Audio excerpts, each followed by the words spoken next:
दोस्तों सब्जेक्ट पर हम आगे बढ़े उससे पहले देख लेते हैं आज की मार्केट का हाल। आज की मार्केट क्यों ऊपर गई है, इतना मार्केट में अपने आज जंप क्यों आया है, मार्केट में आज पॉजिटिव संकेत क्यों आया है, उसका रीजन क्या है।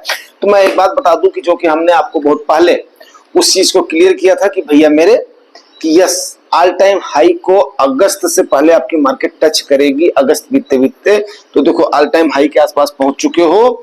निफ्टी आपकी 25,000 का हर्डल क्रॉस कर गई है, 10 पॉइंट अब पर उसी क्लोजिंग हुई है और टोटल 25,078 था। वहीं पर सेंसेक्स भी आपका दबा करके आज चढ़ा है, निफ्टी बैंक भी चढ़ा है, आईटी भी चढ़ी है। मिड कैप स्मॉल कैप में थोड़ा सा दबाव रहा है बट कोई चिंता वाली बात नहीं है। आईटी सेक्टर मेटल सेक्टर आज दबा करके चढ़े हैं और एफआईआई जो डीआईएस दोनों बायस्ड रही हैं। तो काफी दिनों के बाद में एफआईआई कहीं नहीं गई थी और लौट करके आई है। मैंने आपको बोला भी था आएंगे जरूर। तो चलिए ये हो गया आज की मार्केट का हाल, मोटा मोटी हमने बता दिया। हाँ, मार्केट में आगे बढ़ने का रीजन वही है कि अमेरिका अपने इंटरेस्ट रेट के कटअप के लिए उनके फेड के चेयरमैन जेरम पॉल जी ने संकेत दे दिए हैं कि भैया हो हम रेट को कट करेंगे, लेकिन कितना बेसिस पॉइंट करेंगे। तो अमेरिकन मार्केट चलिए, तो हमारी मार्केट कहां से पीछे रहने वाली थी, तो मेन यही बात रही है। ठीक है, ये हो गया। अब आगे सब्जेक्ट पर हम जरूर चर्चा करेंगे, लेकिन उससे पहले एक बात मैं बोलना चाहूंगा। धनंजय सर हमारे बहुत ही परमानेंट सब्सक्राइबर और व्यूअर हैं, वो थोड़ा सा इमोशनल हो गए हैं।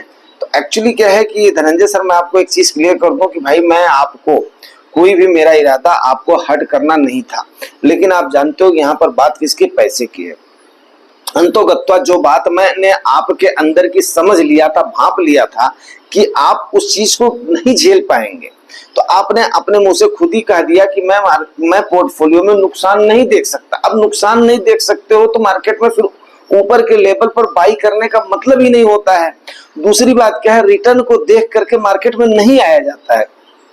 तो आप अभी नए हो, आपको जानकारी नहीं है और उस चीज को मैंने आपके उन एक्शनों से ही भांप लिया है। तो आप बात को समझिए। अब या तो आपको मार्केट को टाइम देना पड़ेगा, दूसरा आपको वोलेटिलिटी को समझना पड़ेगा। ये बैंक नहीं है धनंजय सर, ये बैंक नहीं है कि आपकी हमेशा मार्केट ऊपर जाती रहेगी। आने वाले समय में ये तो छोटा मोटा डिप आता है, आने वाले समय में करेक्शन भी आ सकता है। तो फिर उसके बाद में तब आप क्या करेंगे। तो सो भाई आप आराम से किसी भी बात का बुरा मानने के बजाय, जो आदमी सही होता है सच्चा होता है वो सीधे से खरी खरी बात कर देता है। ऐसा कोई इरादा नहीं था मेरा कि मैं सबके सामने आपको कुछ बोल रहा था। और ऊपर से तो जुबानी टॉक्स के जितने व्यूअर्स और सब्सक्राइबर हैं वो तो अपने परिवार ही हैं। और हाँ ठीक है, आपकी एज है, मैं उसका सम्मान करता हूँ तहे दिल से।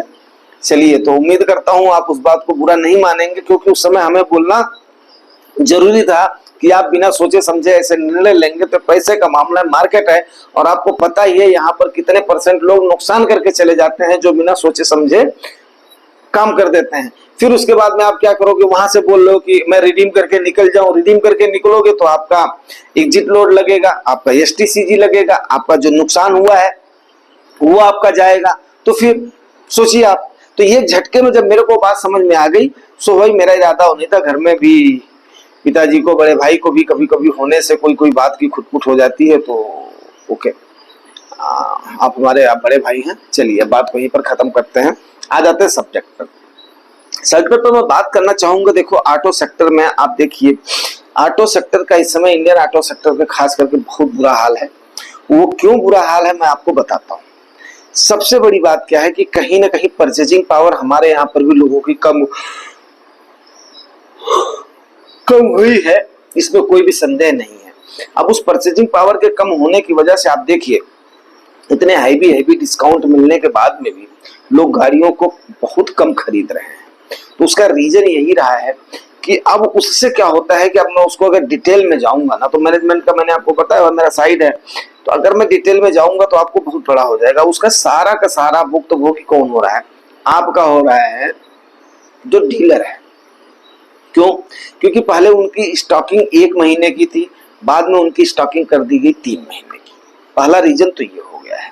दूसरा रीजन क्या है कि एक एक गाड़ी में, एक एक गाड़ी के 7-7 8-8 किसी गाड़ी में तो 10-10 वेरिएंट आ गए हैं। अब किसी को लगता है कि ये तो गाड़ी तो एक है, लेकिन जब उसके वेरिएंट देखो तो आपके उस डीलर को अब एक उस पर्टिकुलर ब्रांड मान लो, उसको पर्टिकुलर टाइप मान लो, कैटेगरी की गाड़ी को रखने के लिए 10 गाड़ी उसको अपने गोडाउन में रखनी पड़ेगी। अब आप क्या समझ रहे हो कि डीलर का जो शोरूम हो, शोरूम अपना हो जाएगा, पूरा गोडाउन, पूरी पार्किंग पूरी वो है उसकी है। वो भी पैसा लोन पे लेता है, वो भी मार्केट से पैसा लोन पे लेता है, पार्किंग का पैसा देता है, गाड़ियों के रख रखाव का पैसा देता है, तो एक्सेट्रा एक्सेट्रा करके अगले के ऊपर चार्जेस पड़ते हैं। उसके बाद में सेलिंग हो नहीं रही है, सेलिंग हो नहीं रही है, यार्डों में दुनिया भर की गाड़ियां पड़ी हुई हैं। तो ऑटो सेक्टर एक्चुअली, उसको हम मंदी तो नहीं कह सकते हैं, लेकिन एक बुरे दौर से गुजर रहा है। तो सोहाई अब संकेत फिर कहां पर जा रहा है? संकेत यहां पर जा रहा है, 2008 में भी सेम सिनेरियो 2007 में बने थे, 2008 में आने से पहले। आज के टाइम पर देखिए अमेरिका की हालत सुधर रही है, हमारी भी मार्केट, लोग बोलते रहे ओवर वैल्यूड है, अंडर वैल्यूड है, बट एक ऑटो सेक्टर को देखने के अलावा बाकी सेक्टर्स को अभी तक तो उनमें चलायमान है, और ये तब तक चलेंगे जब तक आपकी मार्केट में इनफ्लो रहेगा। अब वो इनफ्लो आ कहां से रहा है? वो इनफ्लो आ रहा है रिटेलर्स की वजह से। तो भगवान से भी यही प्रार्थना करना है कि भाई धीरे धीरे कंसोलिडेट होकर के एकाएक मार्केट में रैली ना आए, जैसे अभी किया है, कंसोलिडेट किया है। बजट के बाद में धीरे धीरे करके चढ़ी है। अगर मार्केट ऐसे ऐसे करके खुद ही टाइम देती रहेगी ना, तो कहीं ना कहीं मेकअप कर लेगी, कवर कर लेगी, तब तो कोई बबल नहीं है, कोई उसके बाद में आपका ओवर वैल्यूड नहीं है, सब धीरे धीरे कवर हो जाएगा।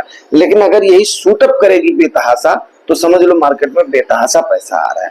अब मार्केट में बेतहासा पैसा आ रहा है, तो मैं आपको एक बात बता दूं दोस्तों, जितना मैंने स्टडी किया है, मार्केट जो है ना, इसमें एक ज्वार भाटा टाइप का आता है, और वो ज्वार भाटा क्या करता है, उसके बाद में उसको खींच देता है, ठीक है, उसको खींच देता है।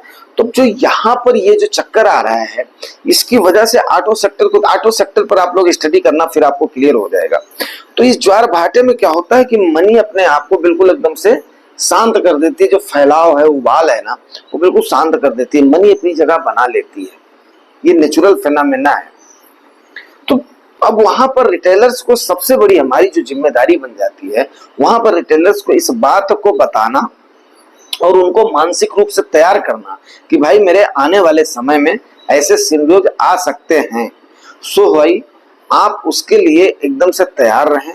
हाँ, एक बात मैं जरूर बोलना चाहूंगा कि कोई अभी के टाइम पर कोई बबल नहीं है। लोग जब भी ये निफ्टी जो है 16,000 को क्रॉस करी थी, 17-18 हो गई थी, तब से लेकर के चला रहे हैं, और दिसंबर तक में 27 भी जाएगी, इसमें भी कोई दो राय नहीं है।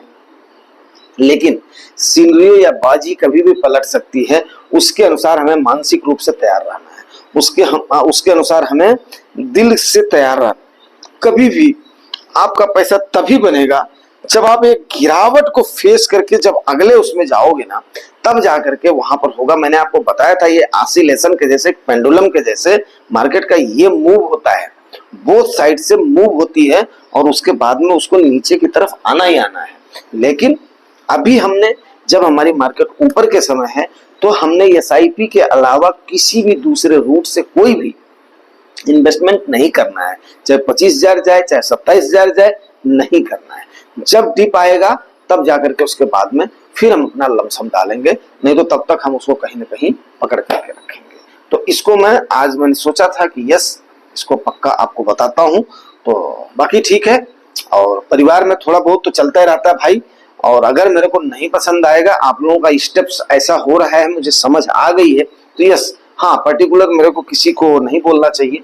तो वंस अगेन मैं बोलता हूँ, मेरा इरादा कोई भी ऐसा नहीं था मन के प्रति, लेकिन क्या है कि आप लोगों के, चाहे आपका पैसा हो चाहे हमारा पैसा हो, यदि हमें गेन नहीं होगा, मैं लास्ट की तरफ जाता हुआ देखूंगा, वो भी हमारे अपने काम की वजह से। इतना मेरे भौंकने के बाद में रोज मैं तकरीबन शाम सवेरे आप लोगों के पास मतलब मिलता हूँ, तो कहीं ना कहीं मन को ठेस तो हमारे भी पहुंचती है।